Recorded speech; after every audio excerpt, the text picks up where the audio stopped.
You are all familiar with the TT injection. What does it mean? Tetanus toxoid injection is usually administered to prevent tetanus disease in infants aged between 5 weeks to 8 weeks. ఈ injection అనేది చిన్నపిల్లలకు ఇస్తారు. Tetanus వ్యాధి యొక్క main లక్షణాలు convulsions, scissors, muscle స్పాస్మ్స్. ఇవి రాకుండా ఉండని కానీ 3 times లేదా 4 times ఇస్తారు.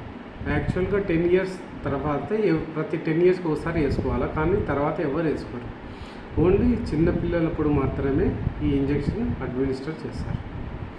దీనివల్ల కొన్ని సైడ్ ఎఫెక్ట్స్ కూడా ఉంటాయి కాబట్టి డాక్టర్ పర్యవేక్షణలో మాత్రమే చిన్నపిల్లలకు ఇవి అడ్మినిస్టర్ చేస్తారు.